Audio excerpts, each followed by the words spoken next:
Exit poll के हिसाब से महाराष्ट्र का रास्ता दोबारा गठबंधन की दिशा में जाता है। एग्जिट पोल के हिसाब से हरियाणा का रास्ता बीजेपी के लिए बम बम की स्थिति है, वो अपने बूते सरकार वहां पर बना सकती है। लेकिन इन सब के बीच महाराष्ट्र को लेकर सियासत के कई पेंच हैं। महाराष्ट्र में शिवसेना की राजनीति के साथ बीजेपी जिस वक्त खड़ी हुई उस समय छोटे भाई की भूमिका में थी, लेकिन इस मौजूदा वक्त में बीजेपी अकेले लड़ती है तो न सिर्फ वो बड़े भाई की भूमिका में बल्कि सबसे बड़ी पार्टी के तौर पर भी बीजेपी आकर खड़ी हो जाती है।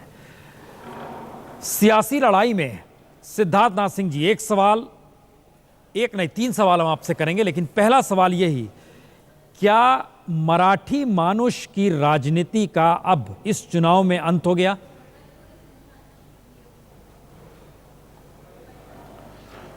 देखिए, महाराष्ट्र में मराठी तो रहेंगे ही रहेंगे, उनके साथ भी और रहेंगे, मगर खाली मराठी मानुस कह के हम कहें कि वो हम उनको रिप्रेजेंट करते हैं और इसलिए हमें आप वोट दीजिए, मेरे ख्याल से इसका अंत हो चुका है।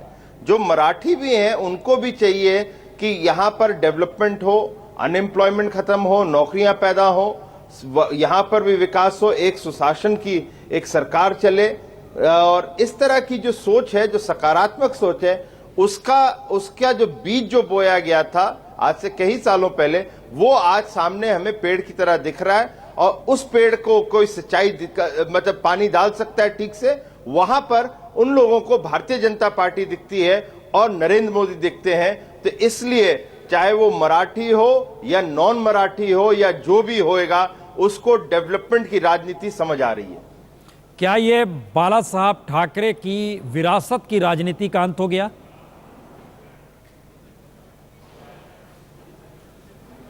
मैं नहीं कहूंगा। देखिए, बाला साहब ठाकरे जी बहुत महाराष्ट्र के लिए ही नहीं, पूरे देश के लिए एक प्रेरणा के थे। हम लोगों की काफी आइडियोलॉजी एक दूसरे से मिलती रही है, तो मैं ये नहीं कहूंगा उनका अंत हो गया। उसके जो दोनों, मैं कहूंगा राज ठाकरे जी और उद्धव ठाकरे जी दोनों ही उनके उस राजनीति को या उनकी आइडियोलॉजी को लेके आगे ले जा सकते हैं, मगर विकास से हट के चलेंगे और लोगों को बांटने की कहीं हम लोग कोशिश करेंगे तो वो राजनीति का अंत हो गया।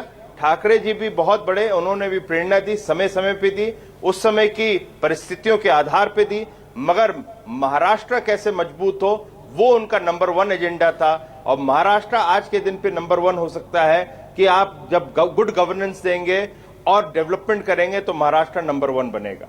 क्या ये क्षेत्रीय राजनीतिक दलों को अब जनता नहीं चाहती है?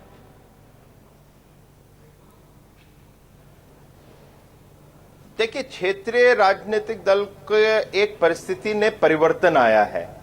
अब देश की जो जनता है वो मजबूत सरकार को चाहती है और उसके साथ एक निर्णायक नेता को चाहती है।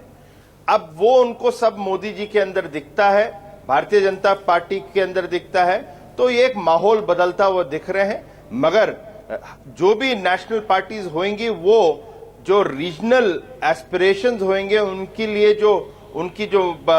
लिए काम करना होगा, वो हम कोई भी नेशनल पार्टी ध्यान नहीं देगी, फिर से ये उभरेंगे। लेकिन हमारा ये मानना है और मोदी जी का भी ये मानना है कि सबका विकास सबका साथ, तो रीजनल जो पार्टीज है उनको साथ में लेके चलें, दोनों मिलके चलेंगे तो डेवलपमेंट उस रीजन का और राज्य का ज्यादा अच्छा होगा।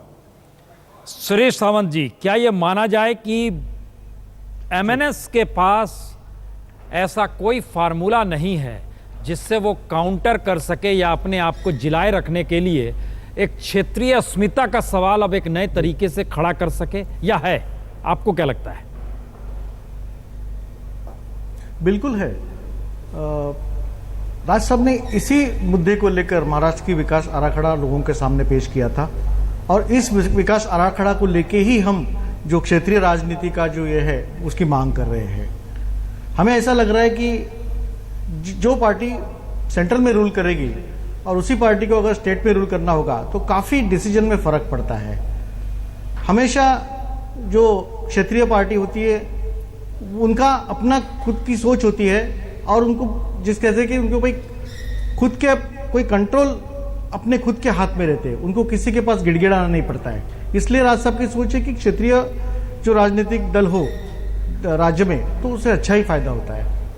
नहीं तो ये बताइए कि महाराष्ट्र का हिस्सा विदर्भ भी है। बीजेपी ने आज नहीं 1992-93 में ही प्रस्ताव पास किया था विदर्भ को अलग राज्य बनाने का। अब ये जो आप अस्मिता का जिक्र कर रहे हैं वो कैसे टिकेगा? बिल्कुल टिकेगा। हम कहाँ मांग करें कि विदर्भ को अलग करना? नहीं, विदर्भ को अलग तो अब जो भी सरकार अगर महाराष्ट्र रहेगा, नहीं, अगर बीजेपी सरकार बना लेती है तो उसे तो उसने वादा किया हुआ है वो अलग कर देगी विदर्भ को अलग राज्य के तौर पे। तब ये अस्मिता और सियासत आपको लगता नहीं है कि आप लोग को अब बदलने की जरूरत है? लेकिन सब विदर्भ के लोग उनको इस मामले में सहयोग कर रहे हैं क्या? उनको भी तो पूछना चाहिए ना, उनकी मांग क्या है। नहीं, कुछ विरोध तो आपका मुंबई तक में होता है, सब आपको समर्थन कहां देते हैं? ऐसी बात नहीं है। काफी जगह पे देखेंगे तो विदर्भ महाराष्ट्र के साथ ही चाहिए, ऐसी लोगों की मांग है। सिद्धार्थ जी एक सवाल नहीं, आप जिस बात मांग है कि विदर्भ को अलग करना चाहिए। नहीं, आप जिस बात का जिक्र कर रहे हैं सिद्धार्थ जी, क्या ऐसे दौर में भारतीय राजनीति आकर खड़ी हो गई है जहां नरेंद्र मोदी की सोच को कोई चुनौती नहीं है, उनके पैरेलल में कोई है नहीं, इसका लाभ मिल रहा है बीजेपी को और इस चक्कर में बीजेपी लगातार हर जगह जीत रही है? देखिए, नरेंद्र मोदी जी की लोकप्रियता और उनके ऊपर भरोसा पूरे देश को ही नहीं, मैं तो अमेरिका में भी था, वहां पे न्यूयॉर्क में, वहां पे भी देखने को मिला। तो अब देश को एक ऐसा नेता चाहिए, वो कोई और भी हो सकता है, जो कमिटेड रहे, डेवलपमेंट के प्रति रहे, जो सबको साथ लेके चलना चाहे। तो उस प्रकार का एक नेता चाहिए और मोदी जी के रूप में है। कोई दूसरा भी खड़ा होता है, वो अपना एजेंडा रखता है, ये डेमोक्रेसी है, लोकतंत्र है, तो कोई भी आ सकता है। ये तो पार्टियों को सोचना है कि आप किस प्रकार से अपना जनाधार बढ़ा सकते हैं, आप किस प्रकार का नेतृत्व दे सकते हैं। क्या आपके एजेंडे में लोगों को बांटना है या आपके एजेंडे में डेवलपमेंट है, विकास है? तो ये सब हर पार्टी को सोचना है और जो उस भाषा को पब्लिक में क्रेडिबिलिटी के साथ रख पाएगा तो वो भी नेता उभर के आ सकता है। मगर यस, आज के दिन में ऐसा कोई नेता नहीं दिख रहा है किसी भी पार्टी में जो नरेंद्र मोदी जी की लोकप्रियता और उनके ऊपर जो विश्वास है वो कोई भी छू सके, तो आपको लगता है खड़ा हो सके। तो आपको मुझे लगता है दूसरे चैनल पे जाना है, इसलिए क्षमा चाहूंगा। तो जी नहीं, एक सवाल का जवाब देते हुए जाइए। तो आपको क्या लग रहा है कि महाराष्ट्र में जब कोई सीएम बनेगा या हरियाणा में कोई जो सीएम बनेगा, उसको दरअसल उसके सामने मोदी की लकीर इतनी बड़ी होगी कि उसको या तो जिम्मेदारी निभानी होगी या मुश्किल हो जाएगी बीजेपी के लिए? नहीं, मुश्किल नहीं होगी। देखिए, जब नरेंद्र मोदी जी मुख्यमंत्री थे गुजरात के, आज हमारे पास गोवा में भी हैं, मध्य प्रदेश में भी हैं, छत्तीसगढ़ में, अनेक हर जगह एक जो बीजेपी का जो एक मैं कह सकता हूं सिंबल बनता जा रहा है वो है विकास, और वो हर मुख्यमंत्री उसको खींच रहा है अपनी लकीर के हिसाब से। और केंद्र में सरकार आने से मोदी जी भी जो जिस प्रकार की मदद कर सकते हैं, उनकी सरकार कर सकती है, उसका आज लाभ मिल रहा है हम लोगों को। चलिए, बहुत बहुत शुक्रिया। हमें विधानसभा, लेकिन हरियाणा की स्थिति अच्छी है, लेकिन कांग्रेस को हरियाणा में सबसे ज्यादा नुकसान हुआ है। रिपोर्ट दिखाते हैं आपको। एक सुबह चुनाव हो चुके हैं, रुझान एग्जिट पोल्स के आने शुरू हो गए हैं। हरियाणा के मुख्यमंत्री भूपेंद्र सिंह हुड्डा इस समय हमारे साथ मौजूद हैं। हुड्डा साहब, जो रुझान आ रहे हैं कहीं ना कहीं कांग्रेस को मायूस करने वाले हैं, क्या कहना चाहेंगे आप इस पर? नहीं, रुझान तो हर बारी आते, 2009 में भी क्या रुझान आ रहे थे, लेकिन कांग्रेस की सरकार बनी। अब भी मेरे को विश्वास है कि कांग्रेस ही तीसरी बार सरकार बनाएगी। जो हमारे को रिपोर्ट मिल रही है, जो हमारे उम्मीदवार थे, उसके आधार पर मैं कह सकता हूँ कांग्रेस जो है तीसरी बार सरकार बनाने जा रही है। तो कितनी सीटें आप अपने हिसाब से उम्मीद करते हैं कि कितनी सीटें आपको मिल सकती हैं इस चुनाव में? बहुमत से सरकार बनेगी। मुद्दे क्या रहे हुड्डा साहब, जो इस चुनाव में आप 10 साल से लगातार सत्ता पर काबिज हैं, तो कहीं ना कहीं एक एंटी इनकम्बेंसी स्वाभाविक है, वो हो भी जाती है, तो आप इस चीज को स्वीकारते हैं या नकारते हैं? नहीं, एंटी इनकम्बेंसी होती है, कुदरती है, लेकिन यहाँ प्रो इनकम्बेंसी है, क्योंकि जो 10 साल कार्यशैली रही है और जो विकास किया हरियाणा ने, हर वर्ग के लिए अलग नीतियाँ बनाई हैं और हर वर्ग को इन्वॉल्व किया, सबको साथ लेके चले हैं, तो वो जो ये सब जो है पूरे लोग हरियाणा के संतुष्ट हैं इससे, गुड गवर्नेंस से। तो मेरे को लगता है कि कांग्रेस की बहुमत आएगी। हुड्डा साहब, इन चुनावों की बात करें तो एक बड़ी चुनौती बीजेपी की तरफ से हरियाणा में आई है, देखने को मिली है। बीजेपी एक बड़े दल के रूप में हरियाणा में चुनावों के मौसम में उभरी है। नरेंद्र मोदी प्रधानमंत्री होते हुए 11 रैली करके गए, तमाम वादे किए, दावे किए, उसका आपको कुछ इस चुनाव में असर दिखता है? और इस सब से आप क्या समझते हैं? देखिए पहले कभी बीजेपी के इतने सांसद भी नहीं बने। केंद्र में सरकार बनी है, मैं तो वो भी समय देखा है जब बीजेपी के केंद्र में कुल 2 MP थे और नरेंद्र मोदी जी आए हैं। मेरा भी राजनीतिक जीवन काफ़ी लंबा है। मैंने कभी भी एक प्रधानमंत्री को इतनी छोटी स्टेट में 11 रैली एड्रेस नहीं करते देखा इलेक्शन में। वो तो मेरे को ऐसा लग रहा था जैसे वो हरियाणा के मुख्यमंत्री का इलेक्शन लड़ रहे हैं। तो वो प्रधानमंत्री हैं, अपनी पार्टी का प्रचार करने आए थे, लेकिन बहुत ज़्यादा उन्होंने प्रयास किया।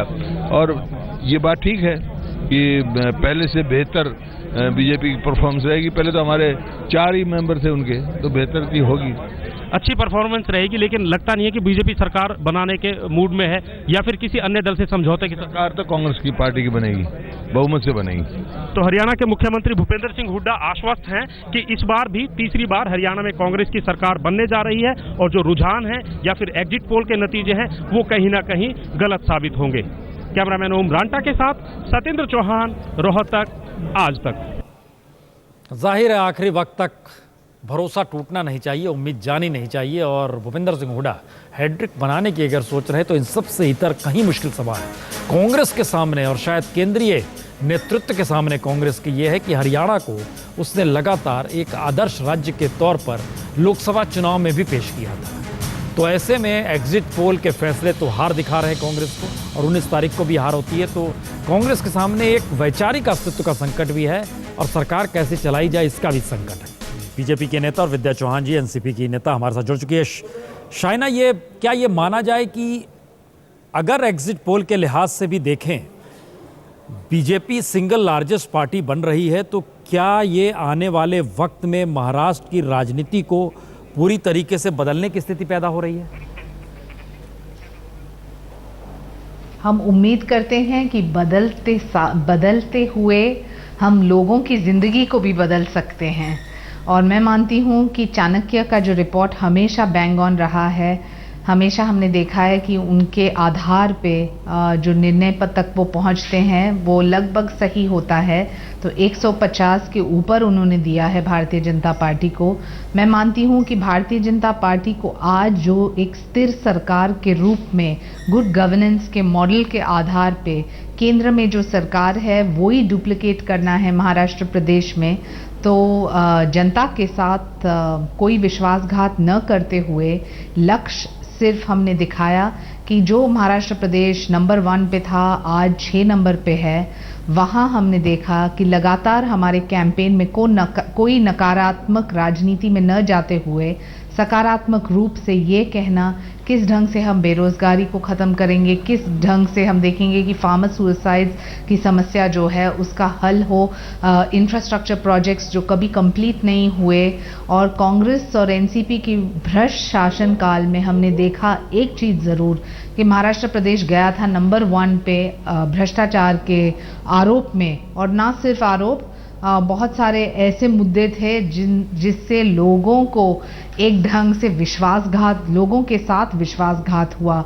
आदर्श का घोटाला हो या 70,000 करोड़ का सीचन घोटाला, या फिर आप देखेंगे कि जो जितने सारे प्रोजेक्ट्स जो कंप्लीट कभी हुए नहीं, insensitive comments by the leadership. तो कहीं ना कहीं महाराष्ट्र की जनता ने ठान ली कि स्थिरता, नेतृत्व और प्रगति, वो मॉडल जो केंद्र में वही मॉडल प्रदेश में। और मैं आपको विश्वास दिलाना चाहती हूँ कि भारतीय जनता पार्टी कहीं भी साइड ट्रैक नहीं होने वाली है, लक्ष्य है। और ये श्रेय जिम्मेदारी बढ़ती चली जा रही है, क्योंकि श्रेय यकीनन जिम्मेदारी बढ़ रही है।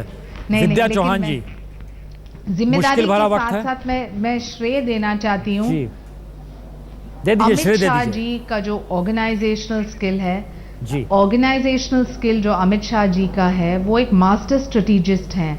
और उनका जो योगदान रहा है हमारे जितने भी स्टेट लीडर्स, देवेंद्र फडणवीस, एकनाथ खड़से, विनोद तावडे, सुधीर मुनगंटीवार, पंकजा मुंडे और मोदी जी की जो चमत्कार है उसके बारे में तो जितना कहें वो शायद कम होगा।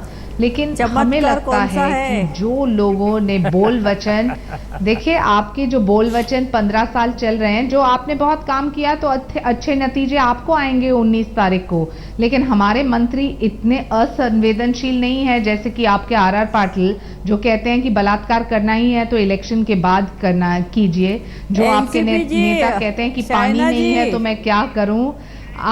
आप जो हमारे प्रति टिप्पणी करना चाहें तो शाइना- हम 1 घंटे तक आपके दल के बारे में टिप्पणी जरूर कर शाइना सकते जी, हैं।